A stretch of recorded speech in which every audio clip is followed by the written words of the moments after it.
O programa Saber Direito desta semana é com o professor Vitor Krikor Gyokjian. O curso é sobre direito tributário. Se tiver dúvidas sobre o assunto, é só mandar um e-mail para nós, saberdireito@stf.jus.br. Você também pode estudar pela internet acessando o site www.tvjustiça.jus.br.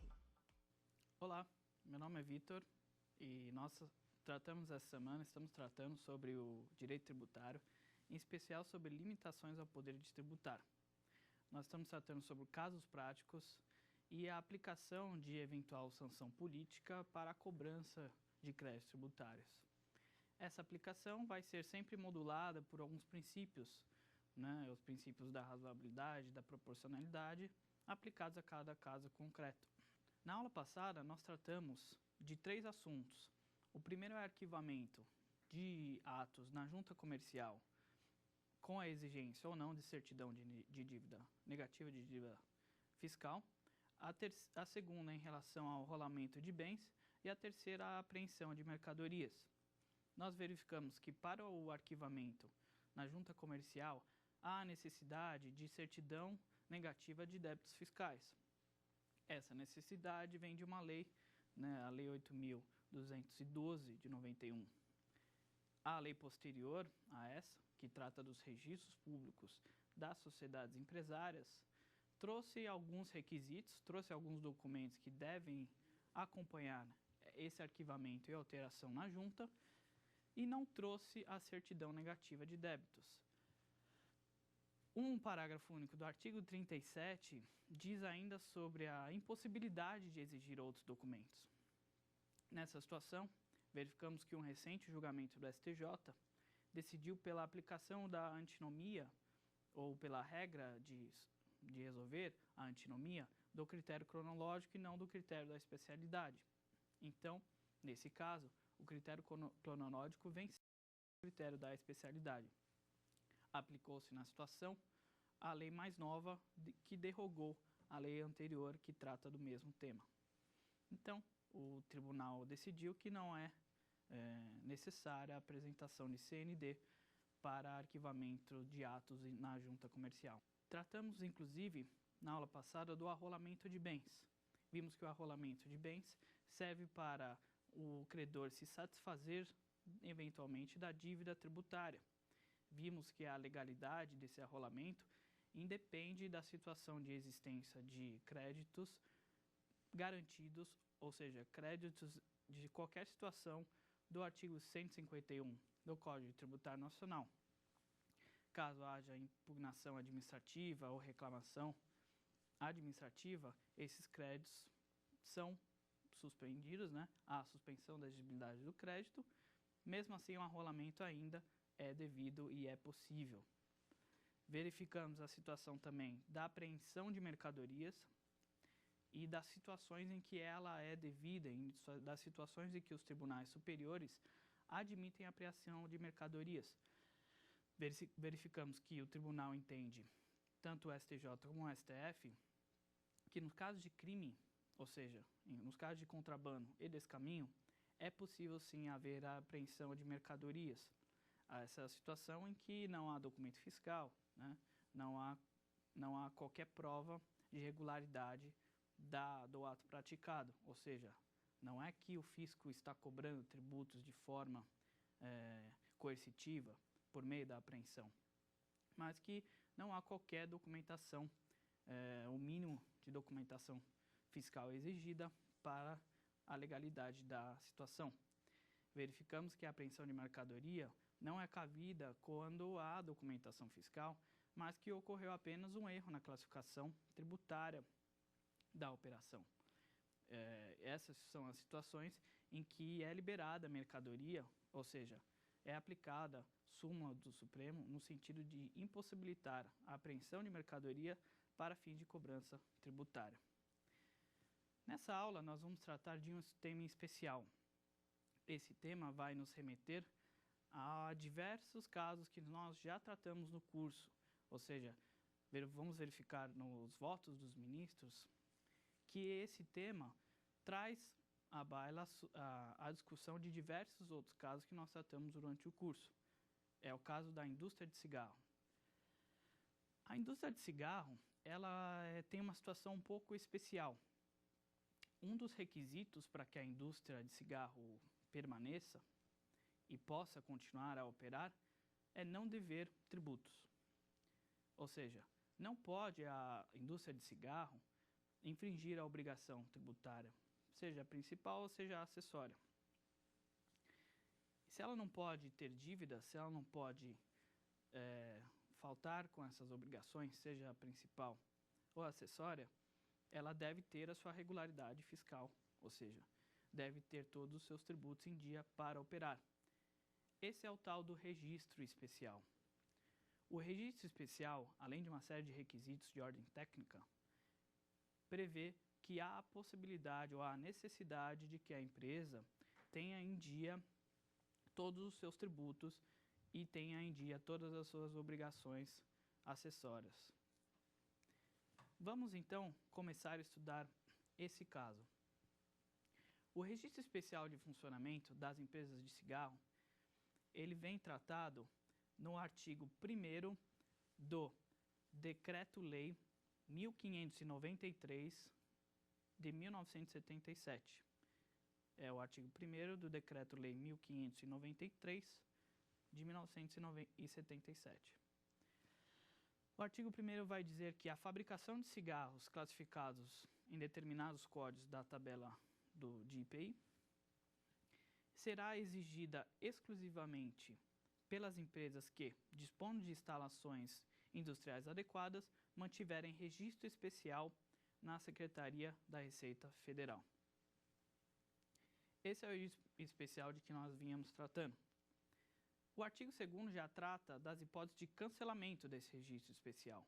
O artigo 2º, o caput, diz: o registro especial poderá ser cancelado a qualquer tempo pela autoridade concedente se, após a sua concessão, ocorrer um dos seguintes fatos.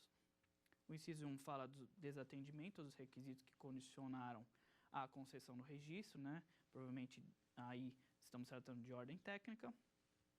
E o que é interessante para nós é o inciso 2, que ele diz: não cumprimento de obrigação tributária principal ou acessória relativa a tributo ou contribuição administrado pela Secretaria da Receita Federal.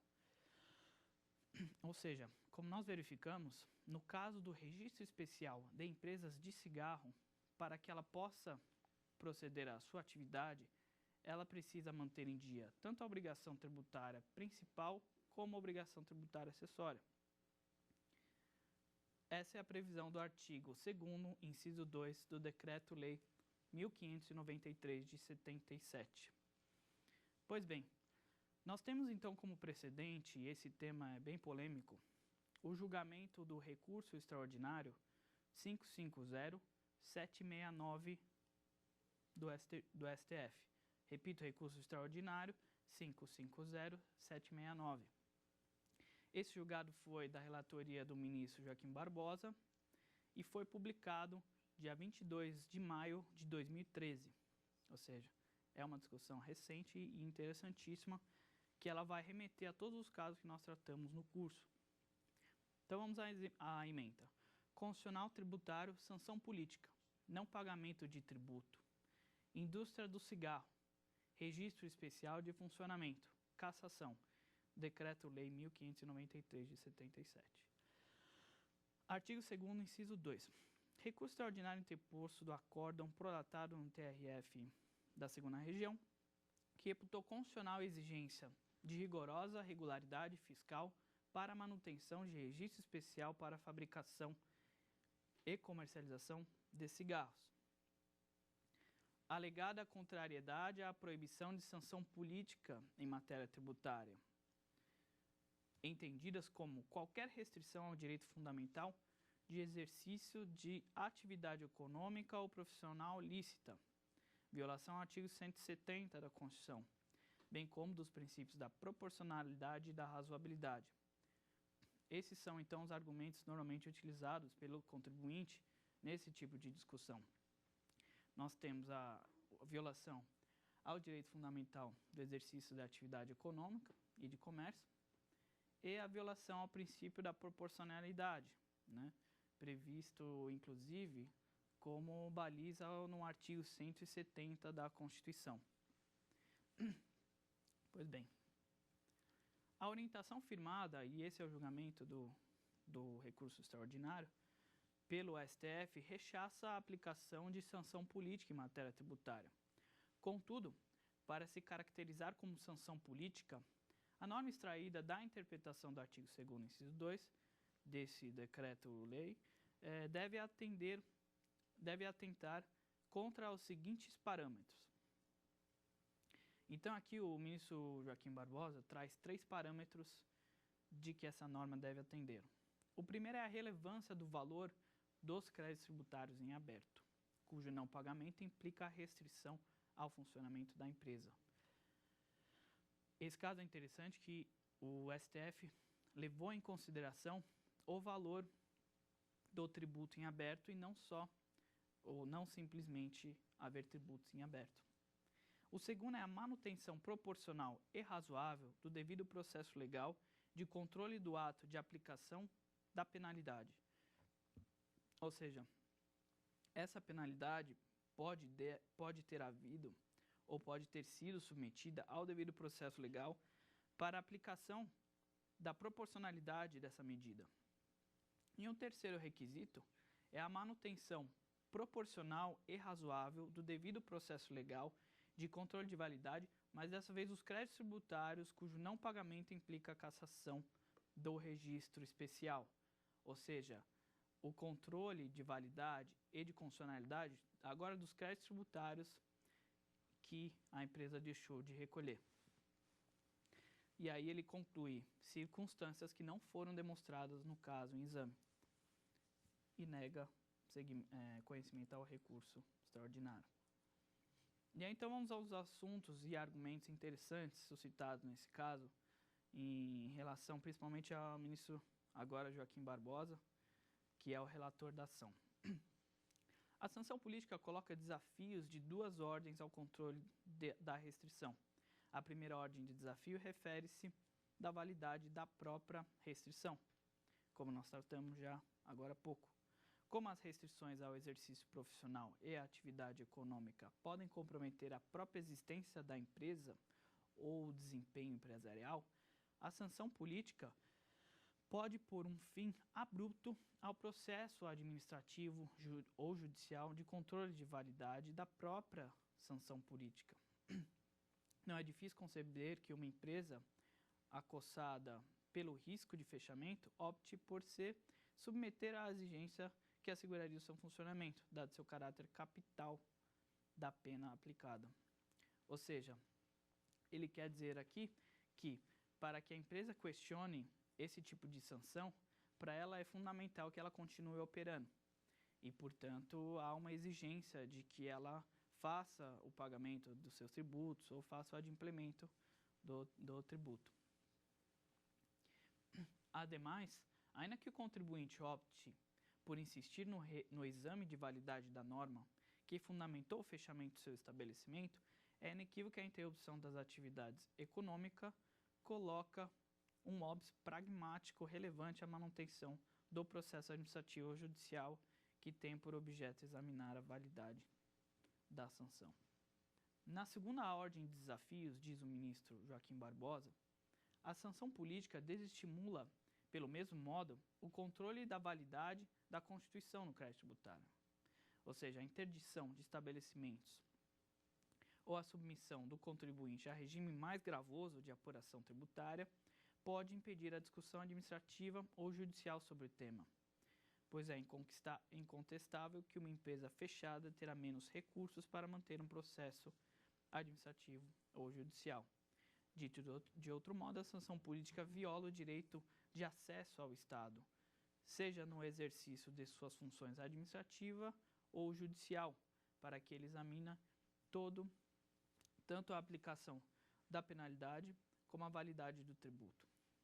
Então, o ministro Joaquim